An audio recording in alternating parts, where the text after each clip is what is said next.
Episode 5 of the Seige Mentality Podcast is here, and so is the NFL. Of course, I am Duke. I'm here with Seige. You can find him on Twitter at the Seige DFS, me at Duke DFS, and if you want to, head over, follow our podcast handle at Seige Mentality. Of course, this pod is brought to you by EliteFantasy.com and EliteSportsBetting.com, where you can find all of your daily fantasy and sports betting needs. Of course, now with the NFL back, no better time than ever. Just $199.99 for Elite Fantasy. $100 savings. Includes everything, which is insane. Optimizer, custom stats and tools, articles, projections, 24/7 chat, anything you could possibly want. There is no excuses for you not to win money over at Elite Fantasy. But now that we got that out of the way. Sunday show, you're going to get to hear my lovely voice too. Sunday mornings. Yeah, we got my man Seige. How we doing, man? Yeah, and I guess Thursday night, so you got me twice a week, I guess, apparently.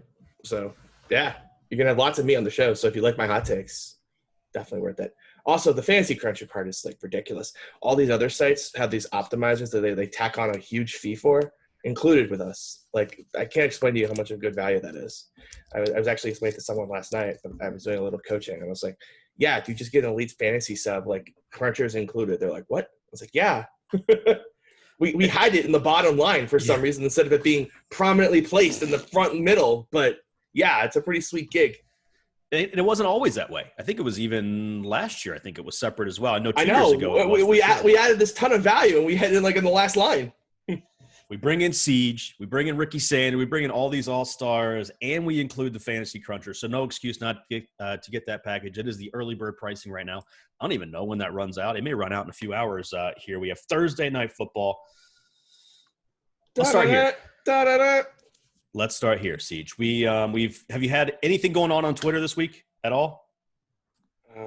Oh yeah. I mean, I got pissy at DraftKings for a bit. Yeah, kind of a bit controversial for DraftKings. They threw out a bunch of free tickets for the Best Ball Madness. It's just let's be clear. Can I just go on a rant? Can I just please? I was going to say here. Let's be clear. And I first of all, I really appreciate DraftKings' time. They took yesterday. I spent 45 minutes on a conference call with a lot of their higher ups. So I first want to say, at least appreciate them responding right away and taking the time out to talk to me. That being said, they hilariously fucked this up. I don't have a problem with promotions. I love promotions. Promotions are fun. If you're going to be ambitious to put these huge guarantees out there when you miss, you're going to use promotions to not get killed. Fine. No problem. I have no issues with that whatsoever. None. Zero. I like huge prize pools. I get it. It's a business. Cool. This isn't a promotion problem. It's one's thought can I jump in real quick? Yeah. Just to set the stage. So what Seige is talking about is for the first time ever, DraftKings has offered a best ball product because of a number of reasons. There was a gap in the market. It seemed like an opportunity. DraftKings then puts out these guaranteed prize pool, which a lot of people like Seige and like others have put time, energy, and funds into with this guaranteed prize pool in play. DraftKings then sees there's going to be overlay and offers up free tickets. I think the misconception that people have for you is that you have an issue with the free tickets, but no, that's where they're at. So take it away from here. Yeah, no issues with the free tickets. None. Let me rephrase that. I don't have an issue with the free tickets on principle, right? The idea that they give out free tickets as a promotion. The problem is that this isn't like giving out a daily fantasy sports ticket, right? People know what to do when they get a football ticket, right? They understand generically how to build a football lineup. They don't know what they're doing with this. This is a brand new product on DraftKings, and they just flooded the marketplace with tickets with people that don't know what they're doing. So now what happened is everyone with these new tickets came in and would take Ben Roethlisberger with the first overall pick, or Nick Foles in the first round, or whatever, pick player in the hundreds in ADP.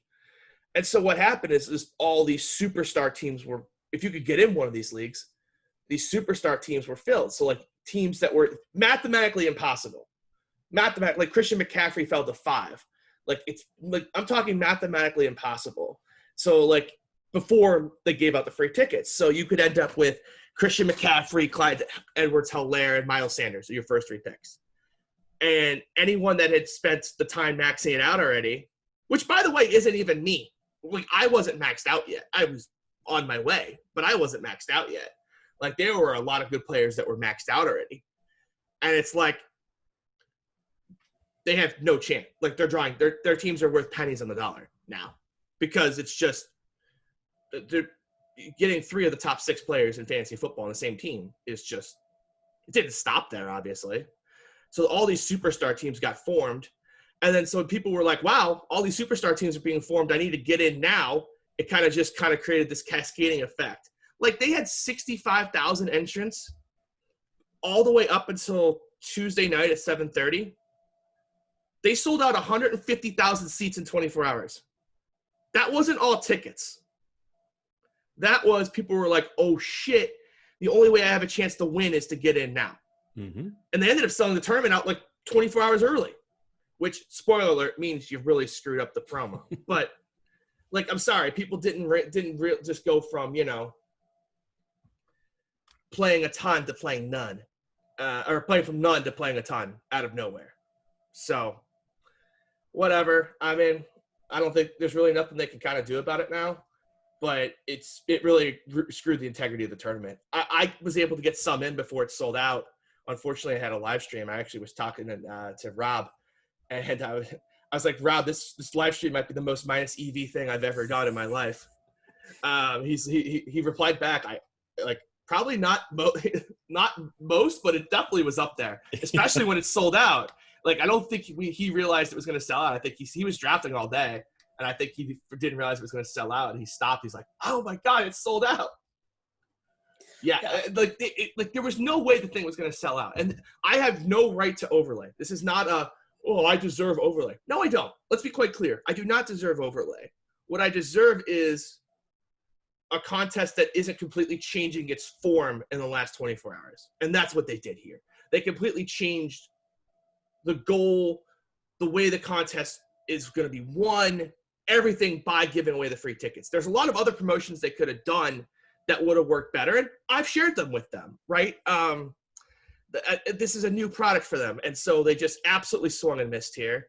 And it's going to cost big players a good amount of money. I'm not gonna lie. There's players out there that are probably out $3,000 or close to it just because of this decision, and that kind of sucks. So you were able to talk to DraftKings yesterday? Yeah. And a shout out to shout out to them. Like they immediately, I had reached out to my guy being like, I was a little rude about it. I was like, do you guys have a common sense department? Knowing he's the common sense department, but I wanted to get his attention because I knew it was a problem. As soon as I was talking to a buddy, he goes, I got a free ticket in my account. I knew it was a problem 5 minutes later. 5 minutes later, it was a problem. I'm texting my guy immediately. And it's just like, this is a problem. Did they confirm that these were all actual players drafting teams? Then one of the issues going around on Twitter this is a publicly traded company, guys. There's no bots. I get the concern, but they just give away that many tickets all at once too. They just dumped them in. If they had done it over the period of a week, I'm not sure it would have had this effect. It was just dumping in this many tickets at once, just completely flooded the ecosystem and changed everything. Frankly, some of the drafts were so bad, I think bots would have been better than actual people who were clueless. The teams are loaded. And the reason why this matters, just in case people haven't played best ball tournaments, is once you would win your league, you then play winners of all the other leagues. So it affects your return on investment that there are these super teams out there. Because those are teams that you're going to have to face in the later rounds to try to win the $1 million. So that's why it's not like your standard 12-person league where the only thing that matters is your league. Because if in that case, it really wouldn't matter. But that's not what this is. So in case you haven't done it, and I think the $3 still got some spots over there on DraftKings if you listen to this in time. One of the things that, I was watching from the sidelines, I'm sure a lot of our listeners were, you'd mentioned this is 1,000 times worse than EthanGate. Are you standing by that? I stand by that. I really do. In terms of the return on investment of what happened. So, okay, should I call it a bigger scandal? Okay, it really depends on your definition of scandal. But as a player, my ROI was affected more by this than EthanGate. I always thought EthanGate was kind of a lot of hot air. I'm sorry. The actual ROI of, first of all, if he did what he's accused of, which I'm not even sure he did. But let's just, for the sake of the rest of this conversation, assume he did. There were the value of that in creating FanDuel lineups is so freaking small. Like, it always was just a lot of hype machine, and it kind of was just like it was kind of like this industry is so big we have to do something to create it, and so that just happened to be like this is like you kind of people are looking for the excuse more so than like the actual event. It's kind of funny, Seige, because we're in it every single day, as are a lot of our listeners and users here. So it seems like this has been around for a long time, but this is still an infant company. I mean, they're growing up pretty quickly, billion-dollar valuations, but they're not so huge that they can't make mistakes like this. Hopefully some lessons will be learned here. This was just, from my perspective, and again, this is my perspective. This is absolutely not anything I've learned with DraftKings. I think the PR team just did this without talking to anybody. It's my perception, is that the PR team just went with up a bunch of tickets and no one had a conversation like, well, what's that actually going to do? Because it took me 5 minutes. 5 minutes, I realized this was a problem. I was trying to finish my Golden Tee League, and I immediately went home because I was like, I'm gonna have to freaking draft. Like, I immediately knew what was gonna happen. Yeah, you have to go get in at that point. And the problem is, I had an FFPC main event, so like I couldn't really be grinding it, and it was really frustrating. It's like, had I known you were gonna dump 60,000 tickets, I would have bluntly been ready to pull an all-nighter. That's my biggest regret in the whole thing. Is I did not pull an all-nighter Tuesday because I didn't get to max out because I thought I was going to have another 24 hours. That's my biggest regret, was not pulling the all-nighter and just drafting all night on Tuesday night. That's my biggest regret of the whole process, is I should have just pulled the all-nighter. And I knew I should have, but I was tired and I didn't want to. And I think it's going to come back to bite me in terms of ROI in the tournament. Only one way to find out. I guess the visuals of overlay in a brand new contest outweighed common sense there. One place that we thought there'd be some massive overlay, but it looks like won't, is the circuit contest. At one point, even like last week, there were over $1 million in overlay. But you think they may get close to filling this thing out, Seige? It's gonna get. I mean, I would love to see the Thursday update. I would love to see where they are in like 30 minutes. That they'll post their next update.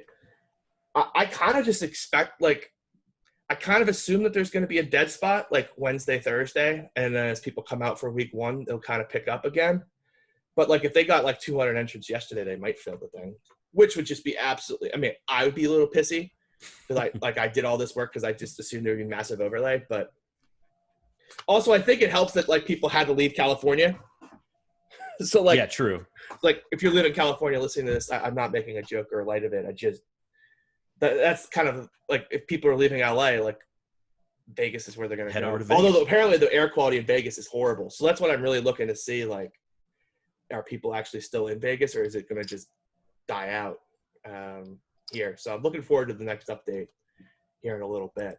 But I'm also waiting for the lines to come out. It should be yeah, we need some lines to come out. I was actually looking at 5 Dimes. I saw they're actually shutting down U.S. operations September 21st. They'll stop offering betting AKA, to we US. want to get in the market, so we're going to play nice.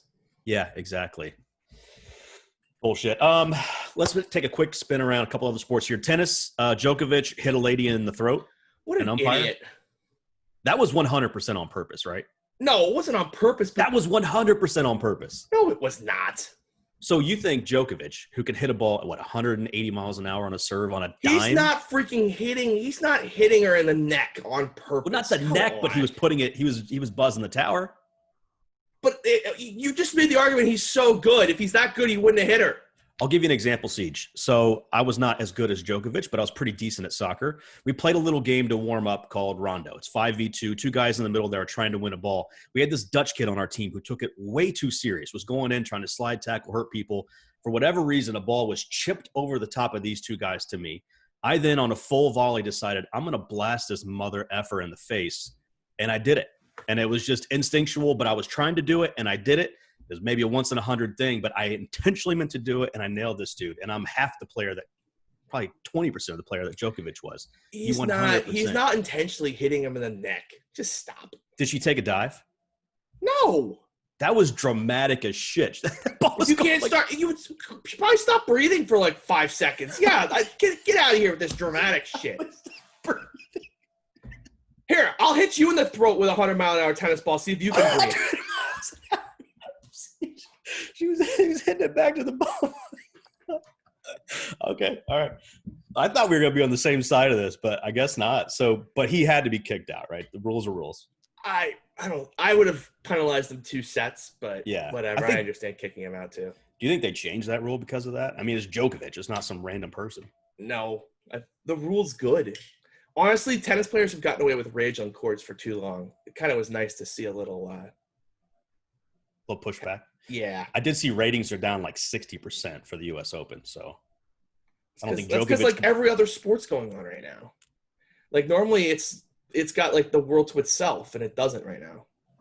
Last sport before we get to the biggest sport in the world, NFL, college football. We do have a couple games coming up this weekend. I'm doing a new show with Austin Mock over on, I think, Elite Sports Betting, Periscope, a couple of different things. So check that out. One game got canceled already. Louisiana Tech and Baylor, 38 COVID cases on the team. I don't think we'll see much of this. LT Tech? I'm sorry? Which team? Louisiana Tech. Yeah.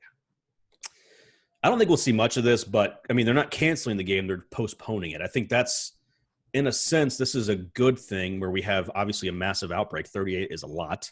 And they're not shutting everything down, just kind of managing it and moving forward. Yeah, I mean, some good games this weekend. I have to admit, I played DFS college football last weekend on a whim. How'd it go?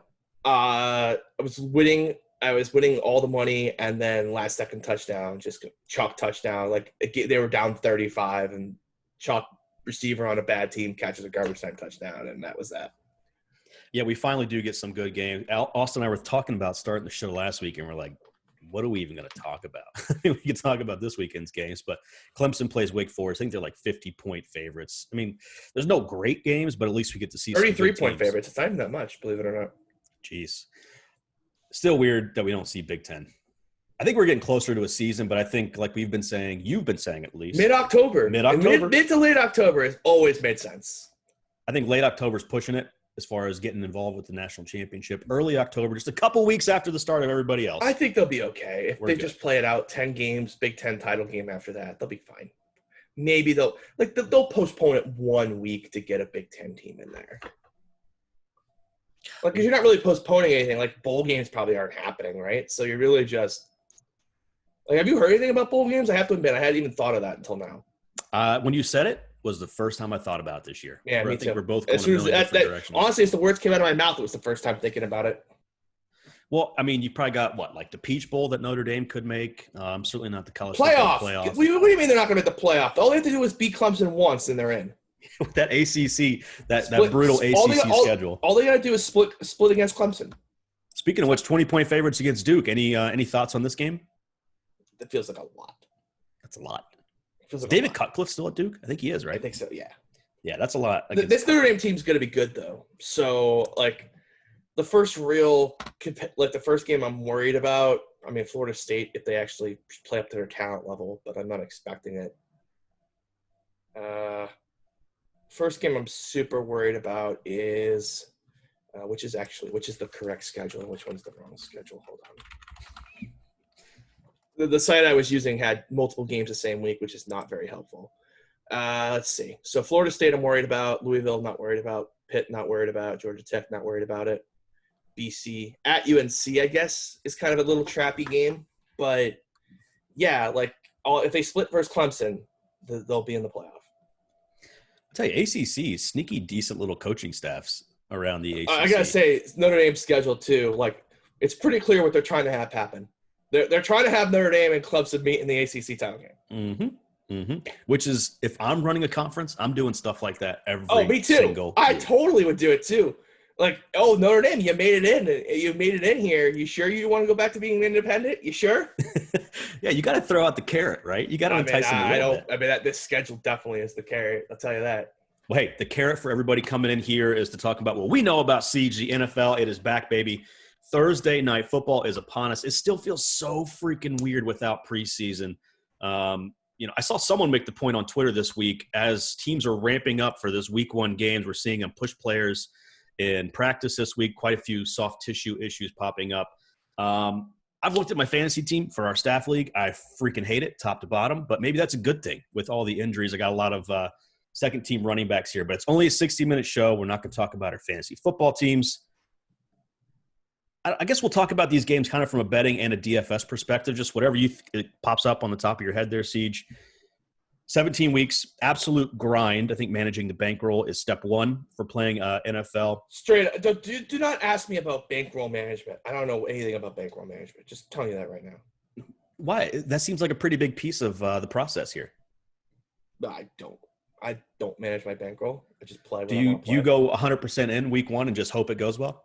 I mean, not 100%, but like You're managing your bankroll. There's no rhyme or reason to it. Yeah, I guess if you want a bankroll management podcast, maybe head somewhere else. I'm just being real. Yeah.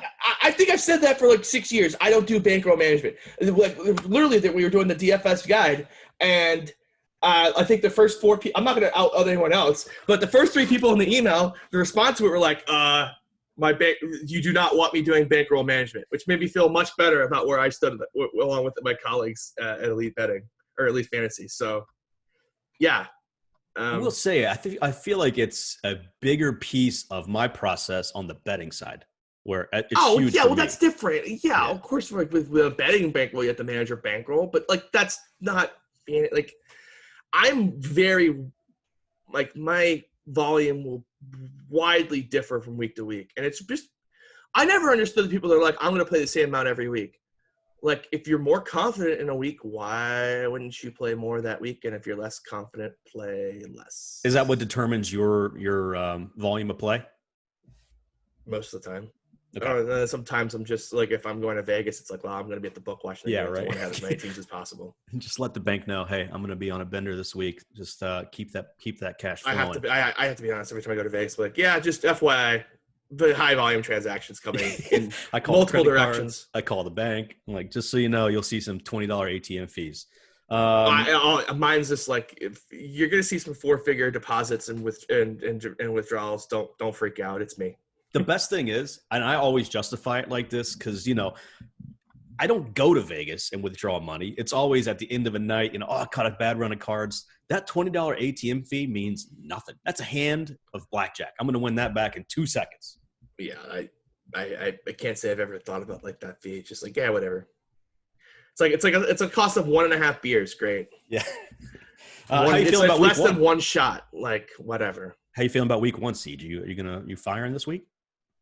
I was telling you pre-show, like, I don't really look at DFS until really late in the week. Like, I'm today, like Thursday is normally the day I start really looking at DFS pricing and matchups and chalk. And I feel like early in the week I can get myself so locked in on spots, and injuries can change so much. I find I do better when I just kind of research, read articles, that sort of thing. But I really don't dig in and come up with core opinions until later in the week, just because I just feel like injuries change so much. I'll never forget, actually, it wasn't even my own live final. It was my mom's live final. We were in New York at one of the DK finals, and I watched her do this. Like, she was like so committed on David Johnson, and just like had gotten me really locked in. And I was in there, and then right before, like, it was like 11:30 and 12 o'clock Eastern, and who was the big defensive lineman for the Bills? Was there forever, legend. I'm thinking Duke Williams in my head, but it's not. That's the wide receiver. But they had Kyle Williams and Kyle Williams. I think it was Kyle. He's a white guy though. I think it was Kyle Williams, and he gets ruled out, and I'm just like, you gonna consider Lev Bell? Yeah. She's like, no. She's like, I'm on David Johnson, and I was like, you sure you're not gonna consider Lev Bell? Like, the Bills are number 2 defense. She's like, they're number 2 against the rush. I'm like, yeah, that's because of that guy, and he's not playing. Well, I think you make a good point. I think in the last minute she made the switch to Lev Bell, and he went off for like 230 yards and two touchdowns, and I'm just sitting there just enjoying my +1 drink, and it's like, I did my job. I did my job. I talked you on a one good play. I'm done. Well, I think you can. I think paralysis by analysis is a real thing. I think so, especially when people do it earlier in the week. It's just, for me, it's just not my style. And normally it's because I'm dealing with baseball or basketball or whatever, and it's just, I don't want to just, I kind of like, once I lock in, I kind of can't unlock in. And this year in particular, too, with just all the injuries, I think it's going to be crazier than ever. So yeah, leading up to the lock. So when do you make your first DFS lineup for let's call it a Sunday slate? Well, normally it'd be Saturday night, but I have to do an article on Saturday, so it's probably gonna be Friday night this year. Yeah, I was gonna say it might at least for soccer and yeah. Just telling you right now, like that article on Saturdays about ownership percentages, subject to change. It's just because again, like Schefter comes out. Actually, I'm gonna plug my own show. Midnight Madness, 12 a.m. Eastern on my Twitch channel. We're live when Schefter does all the stuff, and normally I go through season-long start sets, some DFS stuff. We'll see how long that show lasts if I have to wake up every Sunday morning, but I love it, so I'm going to at least try it for week one. What? Hour before lock? No, 12 a.m. A.m. Wow. Sunday morning. Yeah. So when all those Schefter tweets come out, yeah, it's Midnight Madness for a reason, baby. And is that twitch.tv/ what is it? Seige DFF. Seige DFS. There you go. Go give him a follow. Check out Midnight Madness with him. Presented by Elite Fantasy, of course. I actually need to get some new artwork done. There we go. One of the things we're going to do all season, Siege, is create a little competition between the two of us. We could sit here and I win and you lose, just like the COVID bet. Oh, do you want to jump to that right now? I was going to finish the show with that, but this bet is not done. The COVID bet. It's done. There's nothing done about it. We have controversy everywhere we see. Let's see. Bubble update, no COVID test, but Instagram models have invaded the bubble. Do you see Katya Elise was on Tyler's lodging IG story? Tyler Heroes. They're allowed to bring guests in the bubble. They're in quarantine. We're fine. How about Daniel House having some quarantine issues? I know what happened there, and I don't know what's out there. I haven't checked Woj. Is it like out what exactly he did? Do a siege bomb. Let's hear it. I don't, because it's not mine, and I don't want to out it if it's not out. Anonymous sources say. Where's your confidence? He didn't leave the bubble. I'm gonna get myself. Do it. Rip it. Let's go. I really should. Come on, do it, Siege. I really shouldn't. They want to hear it. Our listeners want to hear it. He didn't leave the bubble. He went. Oh God, this is a really bad idea, but I'm gonna do it anyways. He went to a reporter's room who was in the bubble. And the problem is that the reporters are like in a different wing.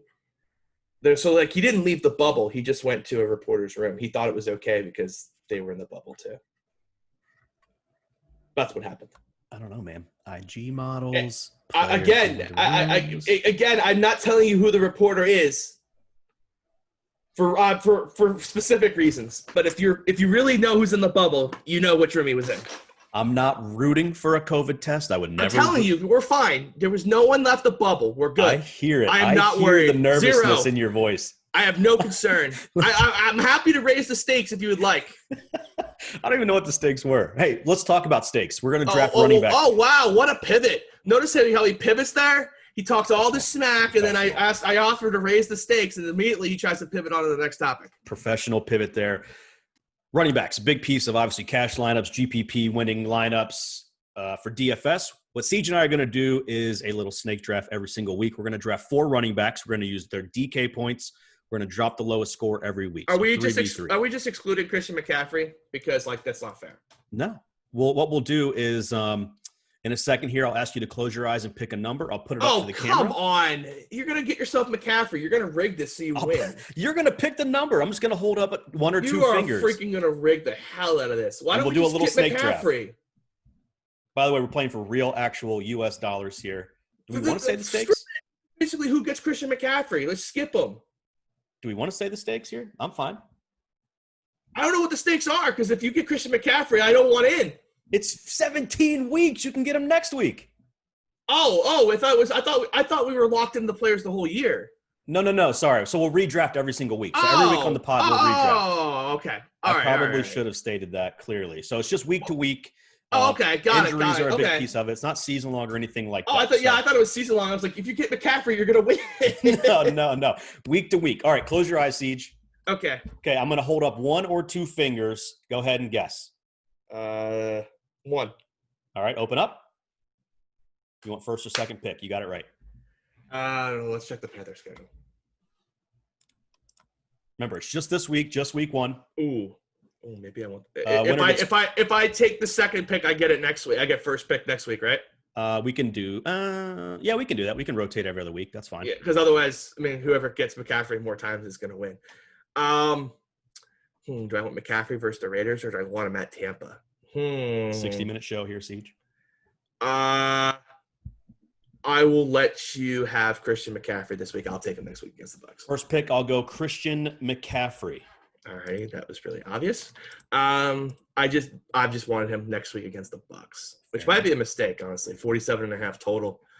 That might have been a mistake. I will go ahead and take Clyde Edwards-Helaire, please. Wow, with the number 2 pick. All right, that's his first. You get another pick with the snake draft. That's like just a major hedge because I just don't have like any season-long shares. This is a perfect matchup for him too. I will then take. There's a couple options. Plenty.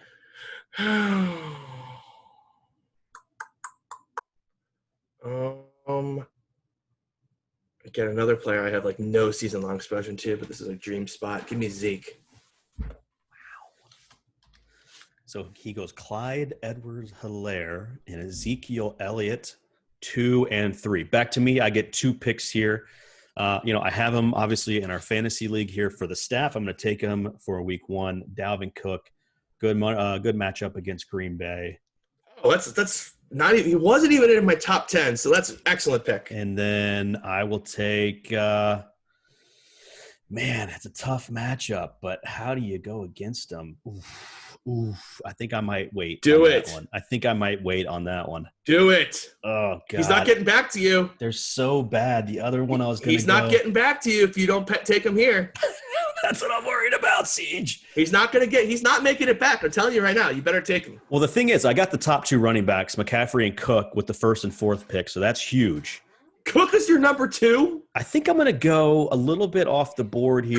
Cook not even in my top 10, by the way. I'm going to go Josh Jacobs. There it is. I conned you into it. Beautiful. I will take Alvin Kamara, and I will take where'd he go? Chris Carson, please. Okay. They're playing Atlanta. Does anyone remember how bad Atlanta's run defense is? We all do. Yeah. Does he get the first carry? What? We're worried about Carlos Hyde now? I love Carlos Hyde this year. All right, last pick. I can't believe he fell back to me. This is a blowout. What are the stakes for this bad boy again? $500. Okay, I'm in. I got the pick of the litter here. You have Christian McCaffrey, and I'm like probably still in. That's how bad your team is. I mean, I think I'm going to take. I'm going to take the beast himself. I'm going Saquon Barkley. Giants. What the hell do they even play this week? Tough matchup with the Steelers there. We'll get to that game. All right, so we got my team is Christian McCaffrey, Dalvin Cook, Josh Jacobs, Saquon Barkley. You got 3 guys I've never heard of: Christian Edwards-Helaire, Chris Carson, Zeke, and Alvin Kamara. I will say, what a freaking blowout, BB! This is PPR. Did someone forget it was PPR scoring? Kamara and Jacobs there. I went Jacobs because of the matchup. Carolina's a sieve. We will see how this goes. But it's going to be fun. We'll do this every single week. You used to say you got both running backs in that game. You're going to have to hope. Let's go Teddy Bridgewater and Derek Carr, baby. Yeah, right. Lots of long passing touchdowns. Hey, let's get to some actual game breakdowns here. I put out a poll on Twitter. Where are you watching NFL action this weekend? 80% said at home.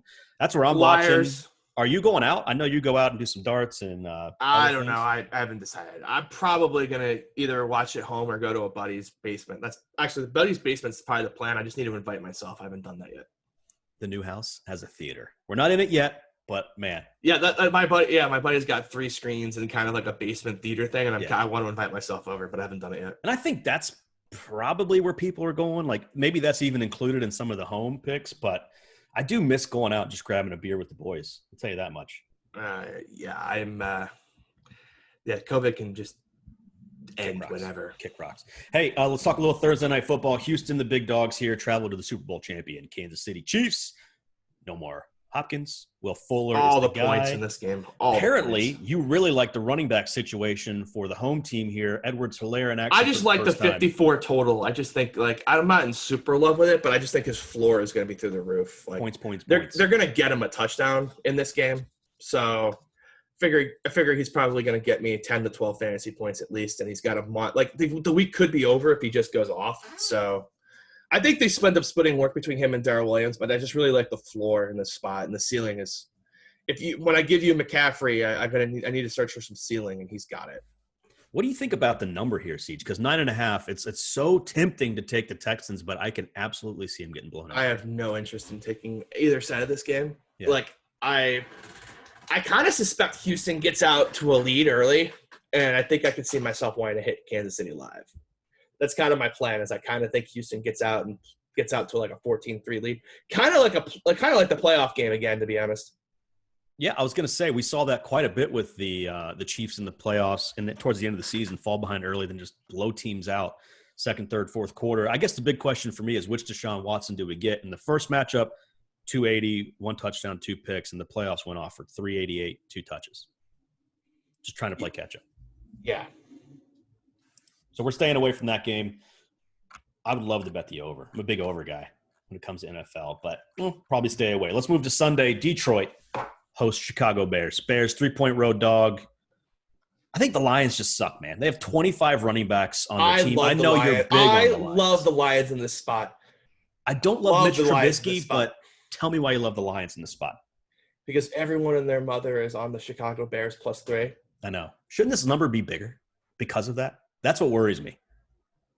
I mean, everyone thinks the Bears are 3-point dogs, and everyone's treating them like these massive favorites, and it's just the Sharps are just loving Detroit. I do too. They got better quarterback, better wide receivers, better running backs, better defense. I like Detroit in every aspect of the game. And one team has Mitchell Trubisky at quarterback. I like the Lions here significantly. I'm trying to see if I picked them in the pool. Actually, I did not take them in the pool. And I kind of regret it. I kind of wish I had put the Lions on here. I wish it was 2.5. I'd feel much better about 2.5, but I like 3. Look, you think the Lions with Stafford back are like the 99 Rams, so you're always going to overplay your hand here a little bit. I was hoping. I mean, that's fine. Their offense is good. I was hoping Swift could play that Marshall Faulk type role, not that kind of player, but it's just such a crowded backfield. Do you like anything from a DFS perspective in this game? Like anything you're targeting right away?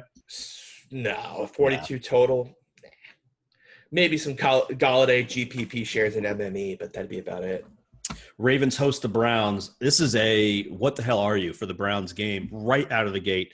Everyone's high on them at the moment, a bit like we saw last year. 8-point road dogs here to the Ravens, who at times looked unstoppable last year. They add in a nice piece at running back, J.K. Dobbins, who's apparently 4th on the depth chart, even though I think all depth charts at this point are total bullshit. I don't think how many times have I said J.K. Dobbins is going to redshirt Mark Ingram this year? I don't know if that's bullshit. Really? How many carries do you think J.K. gets in game 1? Big game dependent. Is he on the active roster? Game. What if he doesn't even make the active day roster? I mean, I can give you some odds for that. I'll take some odds. What I got for odds? I don't even know what fair odds would be. Although they can add 2 guys from the practice squad to make it 55. That kind of does screw me a little bit. But well, the point is, JK is not really a target for daily fantasy. Won't have an impact likely on this game. Any side you like in particular here? Everyone's high on the Browns. 8 points. A lot of points on the road here. This is a game I'm going to watch. I don't really have a strong opinion here one way or another. Oh, yeah, we're doing video. I can't just lay down. Huh? Yeah, you look good, man. You looking sexy. I was looking like I was relaxing, and I was like, oh, that's right. We do video on this stupid thing. Yeah, by the way, this show is on YouTube. If you haven't checked it out. Why do we do this? Like, I just want to be able to relax and talk. I can't lay down. It sucks. This is you not relaxing? Good. Nice, Seige. Hey, I like the Ravens side here. 8 points is a shitload of points, but I can see 10-plus point victory here. I just don't trust. I just want to see it. Like I just trust. Yeah, I'm with you. I don't trust Baltimore. I don't know. I feel like last year was really kind of a little bit of fluky, and I feel like I'm paying the extra 1.5 for it. Like I feel like this should be 7, but I don't want to back Baker Mayfield either. I think Ravens will be a part of almost every teaser I have. I don't know if I'll bet the game straight. Yeah, I don't hate the tease. I don't see how they lose, but then again, that's why teasers suckers too. You don't see how they lose, and next thing you know, they lose. Every teaser I put in my I gotta entire say life. This is a pretty solid teaser. Like if you like I'm trying to figure out like who's gonna screw you on the like the most common teaser in the world is gonna be Baltimore, the Colts, and San Francisco. Which one of those teams do you think really screws you there on the 6-point tease? That just screams like the chalky the teaser that never wins. Have you ever put in a teaser that didn't look automatic? Because I haven't. I mean, the problem is that's why they get you. No, that's why they offer it. If you want them all and the Bills, too, if you want to add a 14. Yeah, the Bills. I was going to say the Bills will probably be in there. I think the Bills are the one that let you down. How about the Packers traveling to that big glass bird-killing machine up in Minneapolis to visit the Vikings? I just love divisional games week 1. Like, there's just no preseason. Jump right into it. Packers 2.5-point dogs, 45.5 total. I'm going to be grabbing some Packers money line. Could be a little fandom involved there. God, I feel like this feels like the public dog side. Yeah.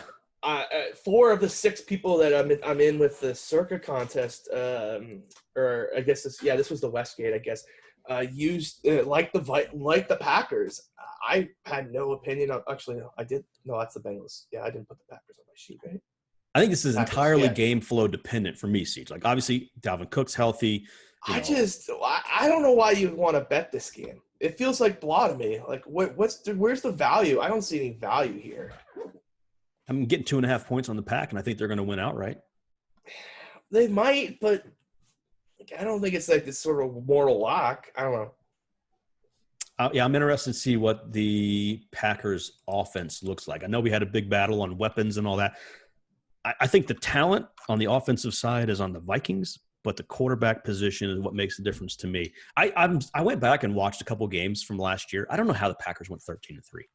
I don't get it, but they did, and they can have a similar situation here. Obviously going to try to come out of the gates hot. I cannot wait to see Justin Jefferson fill this Stephon Diggs role. I know you're not high on him, but I think it's going to be I like the total. I'll take the over 45.5 if I'm going to bet anything here. Over what? Over 45.5. Pass. Just pass. 28-24 Pack. Put it in ink. How about the Jags? 8-point dogs. You mentioned them as a good teaser candidate. Imagine betting this game. Like, why? You're asking for it. You're asking this. Like, the Colts are blah. They're giving up 8 points on the road.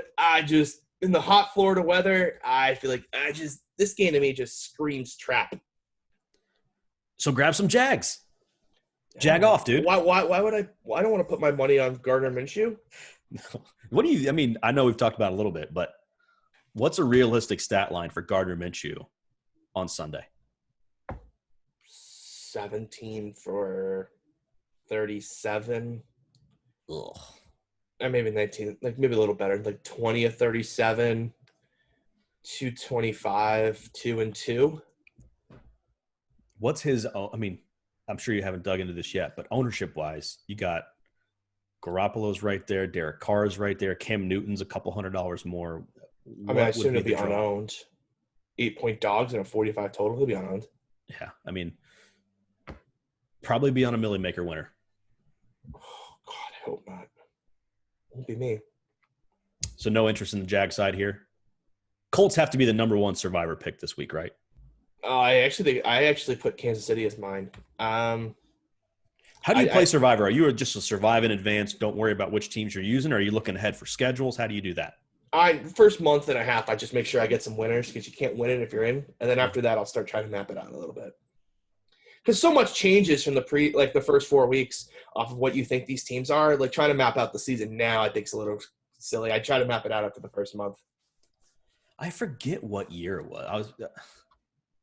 I'll never forget Bills over Vikings. That was a massive, massive, massive win for me in my pool. Like 80% of my pool was just gone. Which is how it works every single year. I was thinking back. I was saving one team in particular. I can't remember if it was the Pats or the Carolina Panthers when Cam I just Newton hate was saving rolling. teams because you they got hurt. Week 14, you win in week 12. You're like, that was stupid. Yeah, and then you didn't use them. It's like dying with a UAV in Call of Duty. It's like, fucking pop that thing. Let's go. Brother, you dying, or I guess it's like Survivor when you get evicted with an idol in your pocket. It's like, yeah, that was stupid. Las Vegas Raiders travel to the Carolina Panthers. We just mentioned them. I think this is going to be such a chalky game. Maybe the second worst team in football. DFS chalky. 47.5-point total. Could be some points here. Raiders are -3 traveling on the road. I hate this. This is West Coast to East Coast for 1 o'clock kickoff. This is a red alert game in my head. I like Carolina to get a lead here. So that sounds like a live bet hammer. Well, the math says one of these road dog or home dogs is going to win. I kind of think it's Carolina. Wow. I just don't know if I trust Vegas to be coming back. Since 2015, Derek Carr has more yards per game than Russell Wilson, more yards per attempt than Aaron Rodgers, less interceptions than Matt Ryan, shocking, more fourth quarter comebacks than Drew Brees, and more game-winning drives than because they're Tom down Brady. all the time. They win any games, it's a comeback. Yeah, you know what I kind of like is when my quarterback just wins games from the start. Are you really trying to just be like a Derek Carr truther here? Because this is an interesting spot if it's your angle here. I think Derek Carr stinks, but I'm trying to find an angle to not take the Panthers here because I think they're worse. My damn Circa contest spreads. Come on, let's go. Should have been out like an hour ago. No interest in this game, Seige? Lean Carolina here, but I don't think I'm going to end up putting any money on it. Ooh. Oh, actually, I did. I actually put him with decent confidence, too. Not sure how I feel about that, but it is what I did. You're going to go back and change that sheet as well? No, I can't, unfortunately. This is kind of locked in, so. How about this little game here? I do like Carolina side. Like if I was betting the side, I would bet Carolina. Bet Carolina. All right. I think I would take the Raiders there. I don't love laying points on the road. This feels like absolutely like a trap game, but you're gonna fall into the trap anyways. Got it, Duke. You're the biggest square. I think I figured this out. So like a show and a half that you were just a major square. We'll find out. I mean, can you sit up, please? We're on video. Jesus. What? This video is so stupid. Why are we doing this? Because you're in it. Who cares? No one wants to see my face. I know. That's what I mean. It's so stupid because you're in it. But look, I've been doing some laps, doing some working out. I'm trying to, thin out the whole body here. I'm gonna break my camera. I'll be like, sorry, I can't do video this week. Hey, by the way, we're getting a boatload of comments on our YouTube page. We got a couple female fans. Did you see that, Seige? Seriously, you're gonna waste? We have an hour in this podcast. You're gonna waste it on bots? Are you kidding me right now? Hey, DK bots, YouTube bots. You never know. You're really just wasting our time on freaking bots. You're looking at your fucking Circa contest reload. Focus on the show. I'm looking for betting lines. What do you want from me? It's a betting show. Cam Newton leads the Pats. Number one quarterback has been since the time he signed. At no point did Jared Stidham have a chance to start. Oh, shut the They host the Dolphins. Are you torn on this game at all? Pats, no. 6.5 feels light. But you like the Dolphins, feels light. It feels light. I think it feels heavy. If it gets to 7, I'm definitely betting Miami. I'll take a if I can find 7 somewhere. Low total, just 42 points. That total feels way wrong. Way wrong. I love the over in this game. Ooh. Yeah, that total feels way wrong. What are we expecting from Cam Newton week 1? I mean, do we think he's going to run at all in the system? Obviously, yeah, Tom Brady. Run the system. What's that? Yeah, he'll run. Scramble or design? I just don't know with the Patriots defense. Normally, they struggle the first few weeks and then get their shit together. Last year was just different because the schedule was just so soft and the defense had so many returning players. I think we kind of returned to – and also Pittsburgh was just terrible. But I kind of think we returned back to the old ways of, the Pats defense takes a couple weeks to lock into shape, especially with no preseason and a bunch of new starters. I think this game shoots out. Any love for Devontae Parker then at 6K over at DraftKings? I don't think so because he's going to get shadowed by Gilmore. So it'd be more Gesicki and Preston Williams. Second stringer Gesicki. Who's the bring back? So here's can we talk about that for a second? Go ahead. He's not a second stringer. He's second string at tight end. He played 75% of his snaps the last month in the slot. He's basically a slot receiver who's called a tight end. It's a cheat code. And they have nothing at wide receiver past Devontae Parker, so certainly they'll split him out wide. Oh, I'm sorry. Did you just besmirch Preston Williams like that? I did. This is the worst take you've had in the entire show. Preston Williams was better than Devontae Parker until he tore his ACL. Okay. Preston Williams is really, really good at football. He's better than any second receiver the Packers have. I've made the same argument. Oh, then don't besmirch him. It's like this. You were the one defending the Packers' weapons. I just said that they were fine. But Preston Williams is good at football. To say that he's nothing is ridiculous. We're feeling confident about that knee week 1. Yeah, it's been a year. I'm fine with it. It's been like so is he your bring back? I don't love any of the running backs. I mean, this might be the primary side of the stack, to be honest. Yeah. Fitz, Parker, Gesicki, and run back with Edelman. Likely low-owned, low or total. James White, or unknown James White. Big dog. Yeah. Yeah, I don't hate that. It's definitely, it's really nice that both sites have like small dollar millies that I can 150 because I can definitely get like 6% of this game and be well overweight the field. I fully plan on being overweight on this game. How about my Buffalo Bills hosting the New York Jets? The fraudulent Buffalo Bills, the 2019 Cleveland Browns hype can't get any higher Buffalo Bills. The +1 giving Duke all the money championship over the Pats. Oh, what a freaking con artist you 39.5 point total in this game. Like Jets win this game. I think the Jets win this game. Buffalo's so fraudulent. I'll take a bet on that. I mean, can I get true odds at least? Sure. All right, I got to figure out what the true odds are, but I'll do it for sure. I just got to figure out what Jets are +250 to win. Yeah, but that's with the VIG. I'm not going to pay the VIG.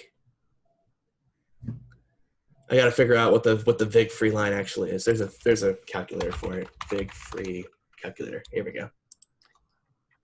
So Bills are a 6.5 point favorite.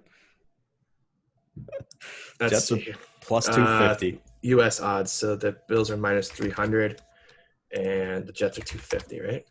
Convert. So it's +260 is VIG free. Okay. All right. You're gonna give me +260? Sure. All right. I will take the New York Jets then. What do you want to bet? I don't know. We can decide that off air, I guess. Okay, yeah, we can do that off air. Okay, there's another bet. Man, I'm gonna either win a bunch of money or go broke on this damn podcast. We got bets flying all over the place. Ask how that worked the last time I was on a podcast where they were betting every. I ended up with a lifetime subscription to the guy's site.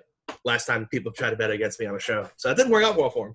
Good news is I'm just a square, so this is easy money for you, right? It is. I'm feeling pretty good. I have to admit, I feel better about this than I did the last time I was doing weekly bets on shows.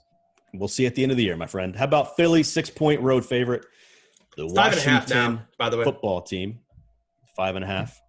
What do you like here? I kind of see the point in Philly. This feels like a couple points light just because of the injury situation with Philadelphia, but I still think they have more depth than Washington. I like Dwayne Haskins. I like Washington this year, but I don't think Washington's defense is going to compete. So if they were to cover, it's because the point that the game went way over, and all the money's on the under in this game. So I don't think they just have any faith in Washington's offense. I think I have more faith than Vegas does in Washington's offense, but I don't think I'd want to bet against Philly here. But we've seen in the past Washington get out to big leads in this game. So week 1. So if you told me Washington was covered the spread, I'd say this game went way over. Yeah, I think part of my builds are that game flow is going to be one of these stacks that I look at here. I would love to take a wait and see approach with Washington, but I think at that point everyone's going to be on them. So we got to take a stand at some point, right? Yeah, for me it's probably going to be Miami, New England over this game. Yeah, but I love F1. Basically the exact same total. Yeah, I mean, going back to that Bills game, is there anything we can do with this? No. This game on either side. I mean, it's such People a low total. People are going to play the Bills defense in fantasy. God bless you. I have no confidence in this defense. I think Sam Darnold's going to go out there and just pick it apart. I cannot wait. God damn it. Let's get off air so we can figure out these stakes.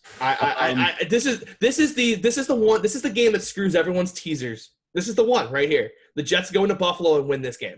And everyone's like, my teaser was so perfect. All they had to do was win, man. Yeah, exactly. And they lose to the stupid Jets. You want to talk about wait and see? Prove it to me. The New York Jets. I'm gonna buy into the Bills are overhyped. So you think the Bills are more overhyped than you think the Jets are good? Yes. Okay. This is value on the Jets. Yeah, this is purely Bills are overrated value. We do this all the time over in ESB Soccer Betting Pack. We're betting against teams, not for teams. I get it. Yeah, we are betting against the Buffalo Bills, and we're going to be doing it for a while. Seattle Seahawks head to Atlanta. What the hell's wrong with Atlanta? Atlanta sports just suck, man. I live here. I'm a part of it every single day. You're just fed up because the soccer team has been trash. Atlanta United absolutely maybe the worst team in MLS right now. Yeah, so the other teams are fine. Like, I don't know what your problem. Like the Braves put up 29 runs last night. What's your issue with them? What the hell's going on? I don't watch a ton of baseball, admittedly.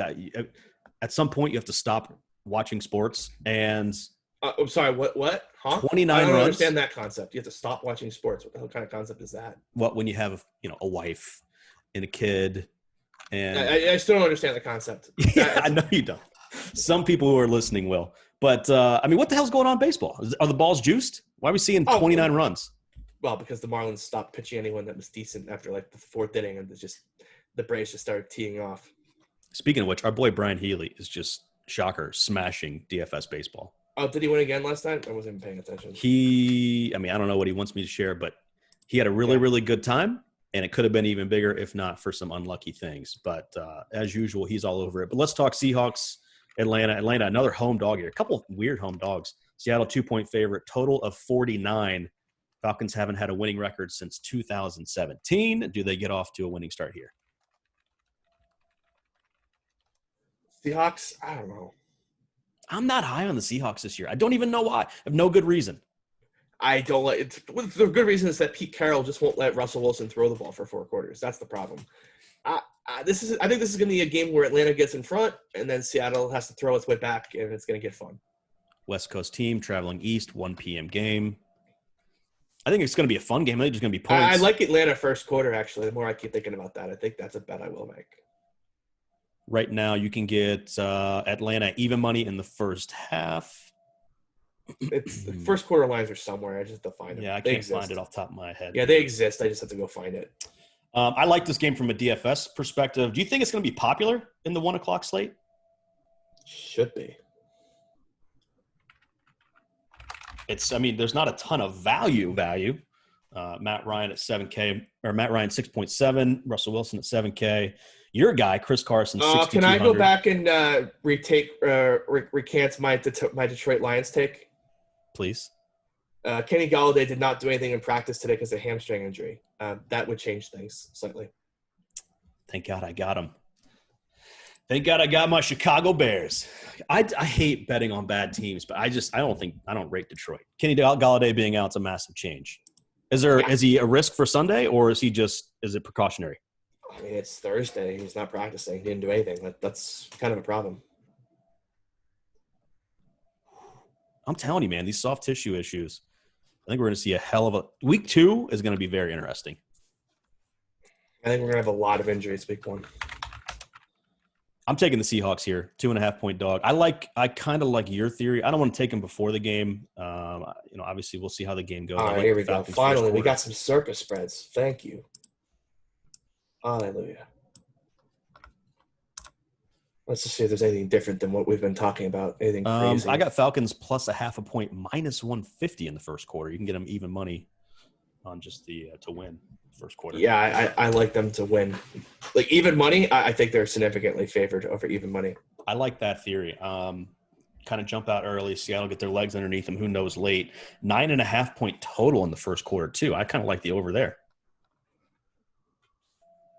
Yeah, I don't trust Seattle to put points up early. That's my problem with them. Take a 7-3 first quarter. That's it for the 1 o'clock game, Seige. Do we want to talk about anything else? I know Monday night we're worried. You're so high on Denver, and I feel terrible because I think he's one of the better dudes in the NFL. Von Miller looks like he's maybe out for the year. We don't even know what that injury is. Great. That's not great. It's a lower leg injury. I don't know if it's Achilles, knee. I can't say I paid attention to it, to be honest. I was kind of I kind of was busy last night, but I made a note of it that I need to go look at what it is, but it's not great. You think the Titans are the frauds this year? Yeah, I think they're really bad. Tannehill, look, it was a nice story, but that's all it was. It was a nice story. It's not – they're not going to continue this long term. So, I mean, it was a nice story, but all fairy tales must come to an end at some point. Broncos a 2.5 point home favorite. You can get them at plus 115 just to win outright. 41 total, low total. Could be some weather out there. We obviously have the air quality. What did you say the spread was there? 2.5. Yeah, that's what I'm saying too. It's ridiculous. They should be favored. I figured that would be flipped, to be honest. I think people are way overreacting to that injury. Von Miller, one key piece, important piece, but not the entire defense there. Anything Cowboys, Rams, anybody else you're targeting from a DFS perspective before we jump off here, Seige? Nah. Then let's call it there. We appreciate everybody tuning in. This has been episode 5 of the Seige Mentality Podcast. We're going to do a little bit of this every single week. Obviously, we'll have the running back snake draft, which I've won week 1 already, thanks to Christian McCaffrey. Seige will get the first pick next week, and then we'll do these betting breakdowns every single episode from here moving forward. For Seige, I am Duke. We'll see you guys next week. Adios.